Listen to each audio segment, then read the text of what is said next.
नमस्कार दोस्तों। आज का जो टॉपिक है वो फ्लोटिंग सोलर के ऊपर है। और रिसेंटली आप लोगों ने देखा होगा कि दो न्यूज आई थी। एक तो केरला के ऊपर था और एक दूसरा रामागुंडम के ऊपर न्यूज़ था। इसमें आप देख सकते हैं इसमें कि Tata power commissions India's largest floating solar power project. ये केरला में कायाकुलम का था, एनटीपीसी का प्रोजेक्ट है।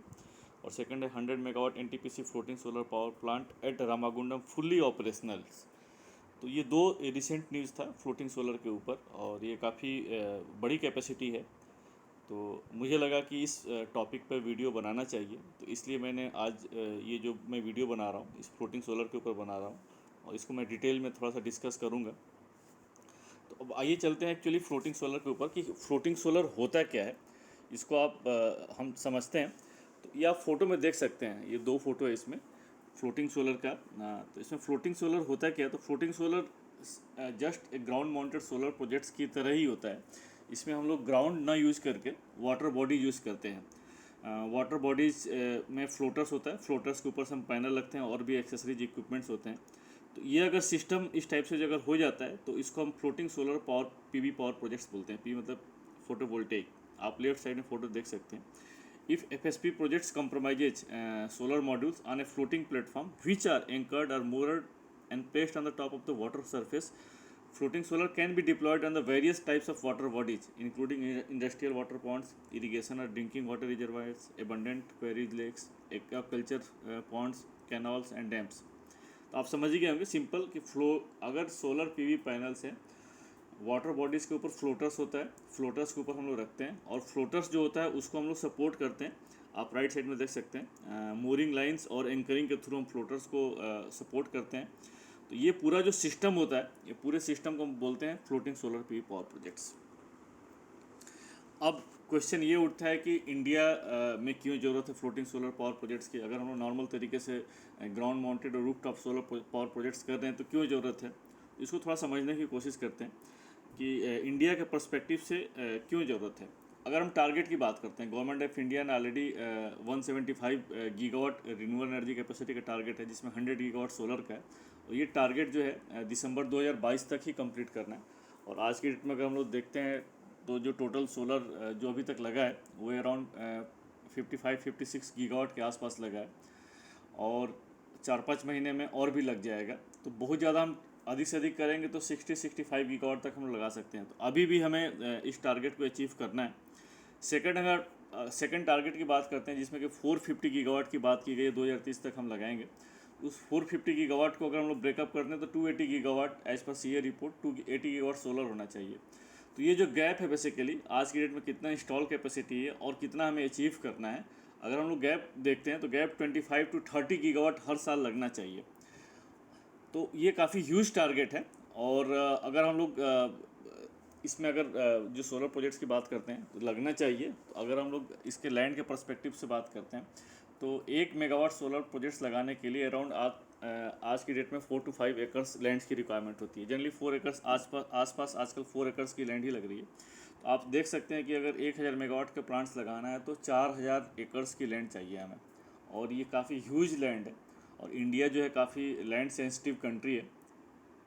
प्लस इतना एक साथ एक जगह कंटिन्यूअस लैंड मिल पाना ये भी बहुत बड़ा टास्क होता है, वो भी क्लियर कट लैंड मिले कि जिसमें डेवलपर्स को कोई प्रॉब्लम ना हो। नहीं तो अदरवाइज आजकल लैंड जो मिलता है तो कहीं ना कहीं डिस्प्यूटेड और बहुत सारी इशूज रहते हैं।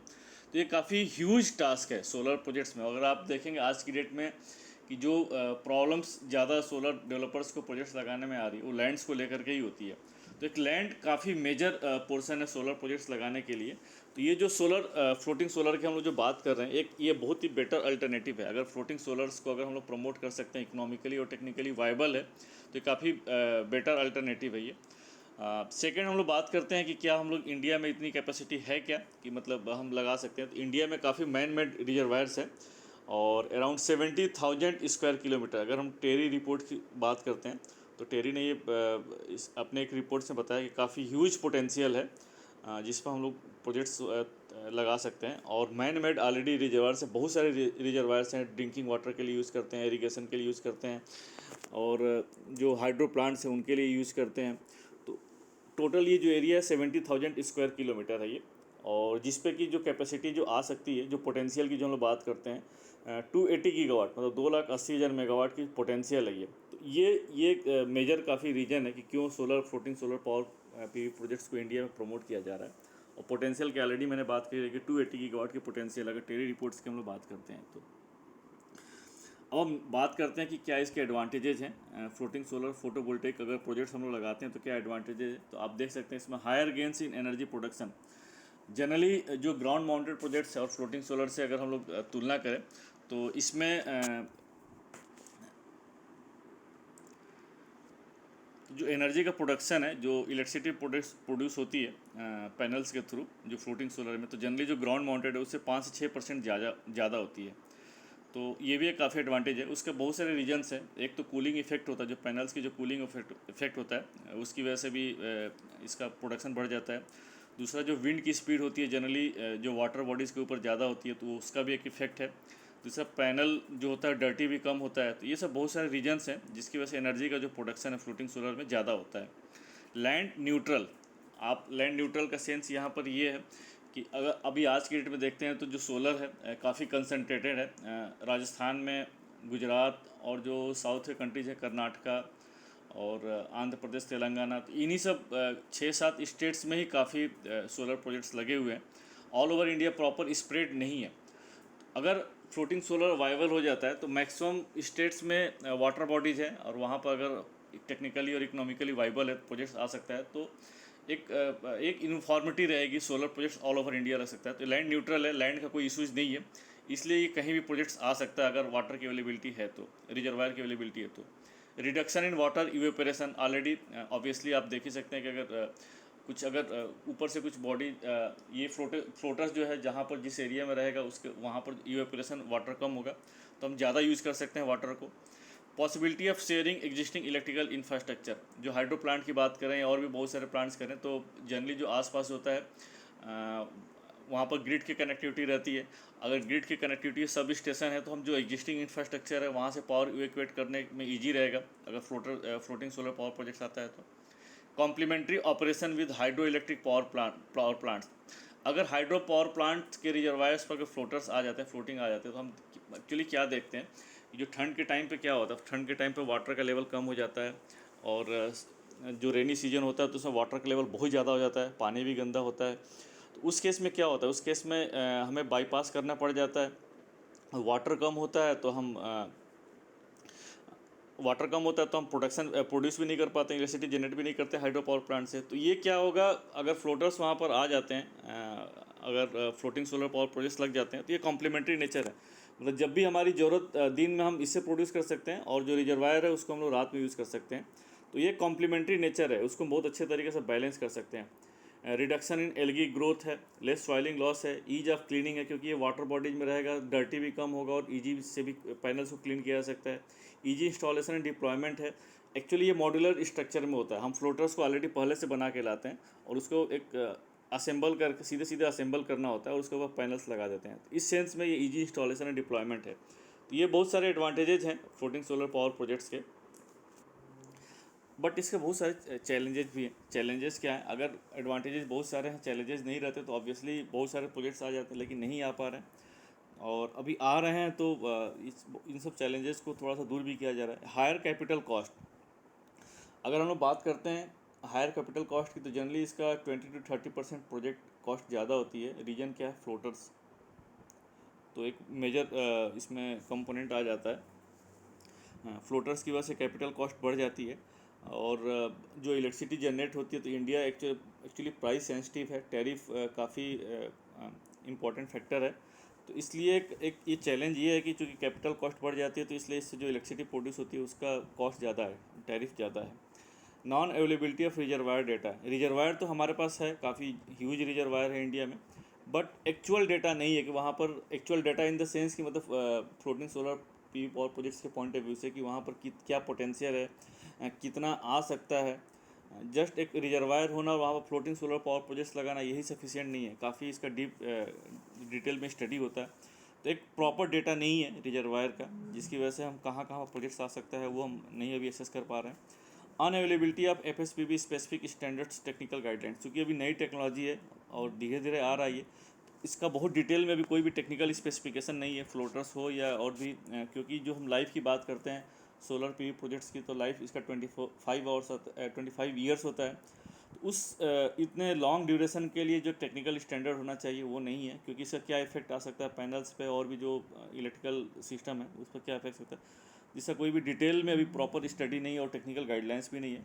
Safety and it's long term reliability, जो कि मैंने ऑलरेडी अभी डिस्कस किया है कि लॉन्ग टर्म रिलायबिलिटी क्या हो सकती है, क्योंकि चूँकि पानी वाला एरिया है, वाटर वाला एरिया है, तो मॉइस्चर और बहुत सारे इश्यूज रहेंगे। तो 25 ईयर्स तक लाइफ रहेगी नहीं रहेगी, उसका क्या एक इम्पैक्ट रहेगा, तो ये भी एक बहुत बड़ा चैलेंज है। एब्सेंस ऑफ लोकल मैन्युफैक्चरिंग, जो हम फ्लोटर्स की बात करते हैं, फ्लोटर्स इसमें मेजर कंपोनेंट है, तो बहुत सारे इसमें मैन्युफैक्चरर्स नहीं है, बहुत ही लिमिटेड मैन्युफैक्चरर्स हैं, तो ये भी अपने आप में थोड़ा सा चैलेंज है। बट अब ये कि प्रोजेक्ट्स इसमें काफ़ी धीरे धीरे आ रहे हैं, तो लोकल मैन्युफैक्चरर्स भी आ रहे हैं, तो मे बी इन फ्यूचर इसमें काफ़ी प्लेयर्स आ जाएँ। Unavailability of bathymetry and other studies and water, जैसा कि मैंने बताया कि मूरिंग और ये सब जो एंकरिंग जो लाइन है, ये भी एक बहुत इंपॉर्टेंट फैक्टर है फ्लोटर्स को करने के लिए। तो इसका प्रॉपर एक स्टडी होना ज़रूरी होता है कि वाटर बॉडीज जो है उसका क्या है, तो इसलिए बाथीमेट्री और भी स्टडीज होती हैं, तो ये डेटा प्रॉपर है नहीं। इन्वायरमेंटल और सोशल एस्पेक्ट, ये भी समझना बहुत ज़रूरी है। बहुत से वाटर बॉडीज होते हैं कि वहाँ पर जो लाइवलीहुड होता है काफ़ी इंपॉर्टेंट होता है, उससे लिंक होता है। तो अगर हम लोग वहाँ पर फ्लोटिंग सोलर पावर प्रोजेक्ट्स लगाते हैं, उससे क्या इम्पैक्ट होगा, ये भी हमें समझना जरूरी है। और इन्वायरमेंटली क्या इम्पैक्ट होगा, क्योंकि अगर हम लोग अभी जो बात हम कर रहे हैं 25 ईयर्स की लाइफ होती है इसकी पैनल्स की, तो पानी में अगर अगर वो फ्लोटर्स है तो फ्लोटर्स किसी न किसी मटेरियल का बना होगा, जनरली आप प्लास्टिक बॉडी से बनाते हैं। तो ऐसा तो नहीं कि धीरे धीरे वो इनग्रेस हो और पानी के जो पानी है उसको हम पॉल्यूट कर लें या उसका उसके इफेक्ट हो जाए, क्योंकि उस पानी का यूजेज ड्रिंकिंग के लिए यूज होता है, इरिगेशन के लिए यूज होता है, उसमें बहुत सारे फिशेस और भी जो